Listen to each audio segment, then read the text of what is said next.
So this is my lovely tea for today. It's a spiced orange blend and it's in this lovely Villeroy and Bosch vintage mug. Well, it's kind of like a mug and a tea strainer all in one. Let me show you the things on the table that are connected to the jobs that I'm doing this weekend. First of all, let's admire the lovely daffodils. I bought these yellow stickered in the Co-op. They were bunches of daffodils that were unopened, completely unopened at the time, and the bunches cost 50p each because they'd been discounted. So I bought a few of those, chucked them in this lovely blue and white pottery jug. They're just absolutely gorgeous. And then I spotted that there were some other bunches of flowers. There were another couple of bunches of flowers that had been discounted down to £1.50. These are so bright and colourful compared to what I would usually choose in flowers, but they have really cheered me up and they were so inexpensive, and I just thought, do you know what, I can go with cheery this weekend. And then over here there's a couple of things that relate to the vintage shop that I run. I've got these gorgeous purple glasses and I'm struggling to find somewhere in the house where I can photograph them easily because I need some light coming through so that people can see the gorgeous colour of them. And where I would normally photograph upstairs, it's just not suitable. They end up looking like they are completely black, which is just not the case at all. And then the other thing is I've picked up this vintage sewing basket. It's gorgeous, look at that. Look at all the pleats and the padding. It's just gorgeous. And there's all of these little leftover vintage bits and pieces in here. And so what I need to do is go through the contents and pick out things like this and probably these two that are in really nice condition still. And then just take out some of the little rubbishy bits and pieces and get that ready to be photographed in the shop on Monday. And then these beauties need to go in the ground. I bought these, they were £6 for £8, I think it was, and they need to go out in the garden ASAP. They've been sat here waiting to do that for a couple of days. And then I've also got snake's head fritillary, 4 bulbs or 4 plants now in the green, meaning that they're going out as plants, not that they're being planted as bulbs in autumn. And then over here on my table of weekend jobs is a different tablecloth. It needs ironing. It's 100% cotton. It's a Ralph Lauren one that I found in a charity shop for a couple of pounds. And I want to take the gingham one off. That needs cleaning and then just putting away. I want to get this pretty floral one on instead. And then the final thing on the table of things to do, reading. There's definitely going to be reading this weekend. Let me show them to you. I've got my Kindle as well. So this book I read about and managed to get it in a charity shop that was selling 5 paperbacks for £1. So I picked this one up. I couldn't believe my luck because I had only been reading about it a couple of days earlier. It's set in the late 70s in Yorkshire, and it's about a family who are moving away because of the crimes of the Yorkshire Ripper. The daughter doesn't want to move, so her and her friend start making lists of suspicious things they notice about the people and happenings in their town, and they end up uncovering all sorts of mysteries and buried secrets about their neighbours and their family, like people they know. And I thought that sounds like a really interesting combination, and I'm intrigued to see how the author handles those different ideas kind of all being in the same book. This one I'm already partway through. The Anxious Generation, How the Great Rewiring of Childhood is Causing an Epidemic of Mental Illness. There's an awful lot in here about things that we now know about the impact of social media. It's also talking about childhood and how children aren't getting the type of play that they need anymore in order to learn and develop. It's fascinating, it's terrifying, it makes me feel like I want to do something about it, and I'm hoping that by the end of the book there will be some kind of suggestion as to what we can do about this problem. Now, this gorgeous book I've had for a long time and I've never got round to reading it, and I really feel like reading it now. So it was written in the early part of the 20th century. What does it say? 1914. This is a 1972 version of it, and it is just all about the garden in spring. And I'm going to read the first chapters up to daffodils, I think. But it looks lovely. There's lots of lovely old photographs of gardens in here, and I'm really looking forward to just hearing someone talking about the different like climate conditions that there were at the beginning of the 20th century. And then let me see what I've got on my Kindle. So what I'm reading on my Kindle is a very simple, straightforward, easy read, a Val McDermid detective novel. It's from the Karen Pirie series, and I have not read them in order. I have read, I think, probably 4 of them in total, a combination of on my Kindle and physical books. A book like this is a really good one to help me get back to sleep. So that's kind of what those books, or the book on here, is for. So before I show you where I've planted the primroses out, I thought I would give you a tiny little peek at the state of the container garden.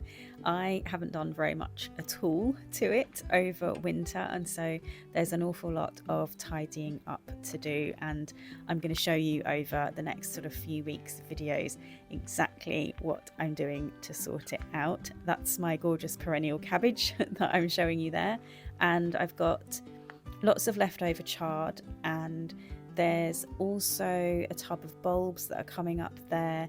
There's more chard everywhere. I think there's a bit of kale as well in a tub near the house. What I need to do is obviously clear out anything that's dead and get sowing my seeds ready for this year.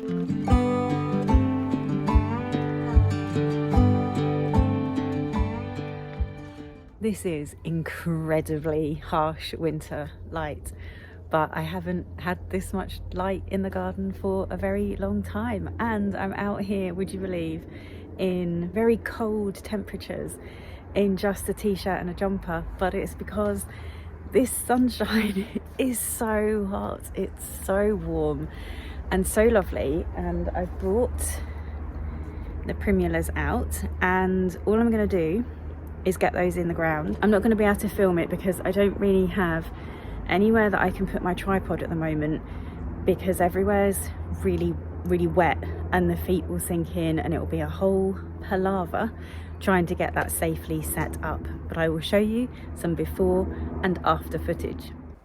This is one of the areas that I want to put some of the primulas into.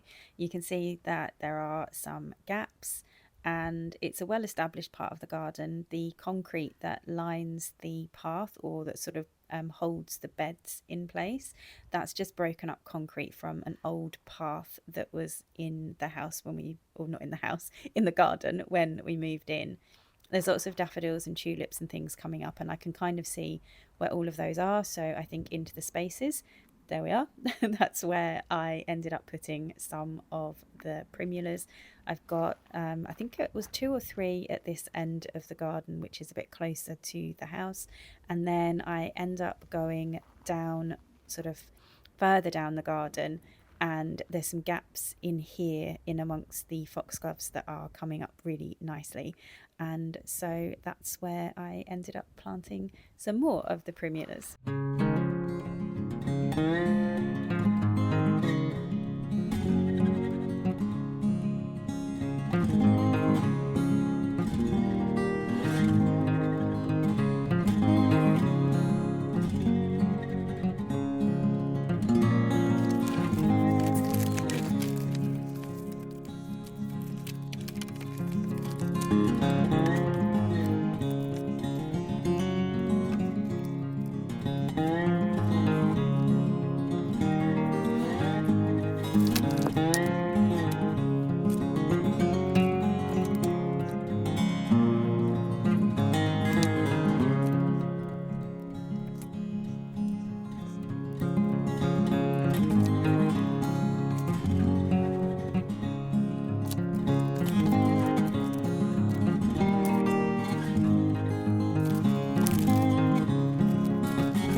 These are the items that I decided to just keep in here and sell along with the work basket. So there's a cross stitch pattern. It hasn't got the fabric or the thread in it, but it has got the pattern in it, so I thought I might as well leave that in there. And then I kept the buckles, so I thought they might be quite handy. And this is still new in packet, so there's a thimble, and then these nice vintage items that they're just kind of, they're in good condition. They've got their original packaging and things with them.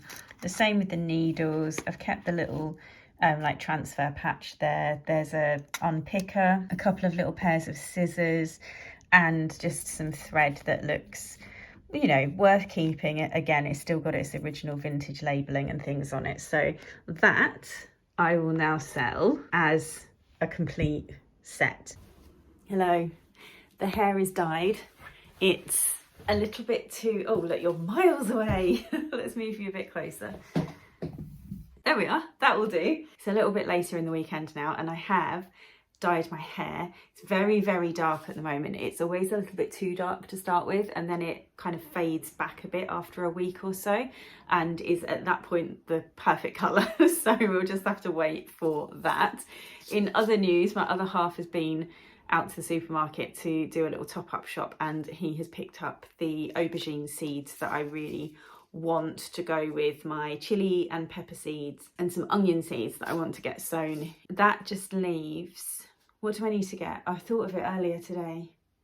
Flower seeds, sweet peas. I need to get some sweet pea seeds, and then I can get everything that I would normally sow around February time. I can get that all sown in the next couple of weeks. So that's really, really good. And I thought, well, my hair is just finishing off drying because it's still a bit too wet to kind of go out and get on and do stuff. I can start on these two books. So this one, I just want to get, I don't know, maybe a chapter down me, or even just a few pages. I have started it now. I think I've read about half of the first chapter, and then I will maybe get a couple of chapters of this one down me and see what I think of it. Yeah, and then I can review my list of jobs that I had for the weekend and hopefully get some more of them off the list.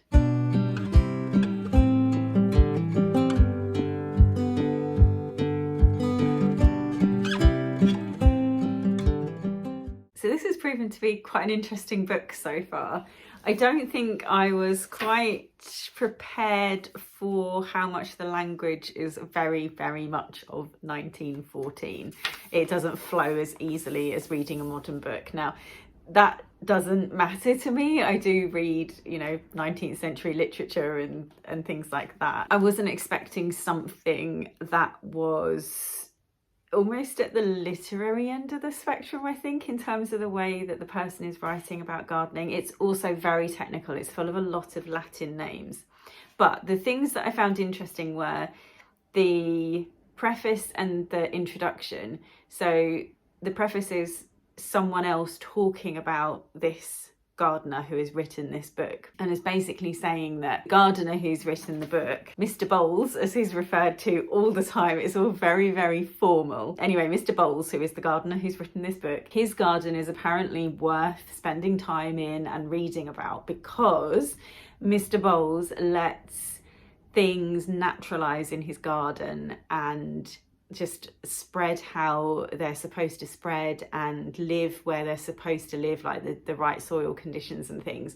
And he also gently promotes this idea of actually leaving quite a lot of weeds in their place. And the reason why I find it interesting is that feels like that's such a modern idea, that that's something that we've realised recently, that right plant, right place. And actually right plant, right place is something that I think has, well, we've always thought has originated from Beth Chatto. That's something that she always said. But actually you've got someone in 1914 who has basically written a book about putting the right plants in the right place and letting them almost like take over in areas where they would naturally take over, where they're in the right position, so they're thriving essentially. And then there's some really heavy criticism in this book as well about people who just spend money on their gardens, and rather than actually gardening and learning about plants, they just throw a load of money on it to make it almost like superficially look a certain way,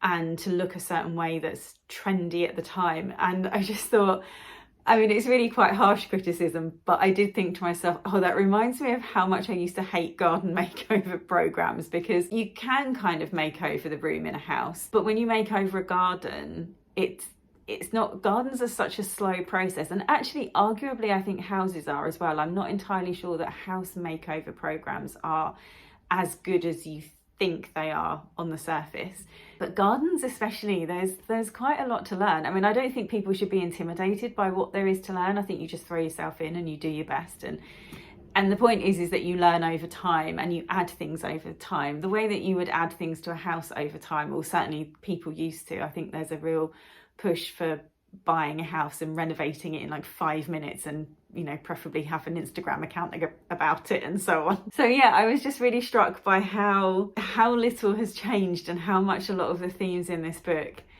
are kind of still true today, and I just wasn't expecting that from it. And the hair is still wet, so that's my excuse to get a chapter of this book down me now as well.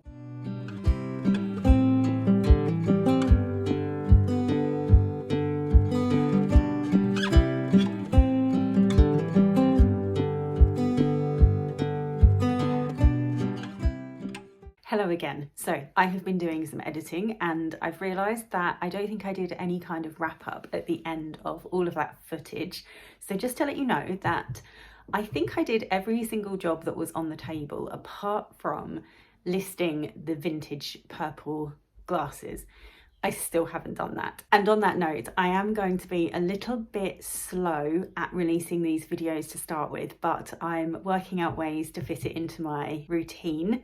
So hopefully that will improve over time. I did manage to get the sewing basket listed though. So if you know someone who is into sewing, but also likes a bit of a vintage vibe, then you can send them to my shop. And actually, if you want to delve a little bit deeper into all things Sparrows End, then head into the description box, because there are some things down there that I'm not going to talk about just yet, but you can go and investigate and see for yourself. I'm also in the middle of putting together your next video. I think that's almost finished as well. Probably also needs an outro, knowing me, but there's lots of gardening and allotment and book themed bits in that one, I think. So I will see you at Sparrows End again very soon.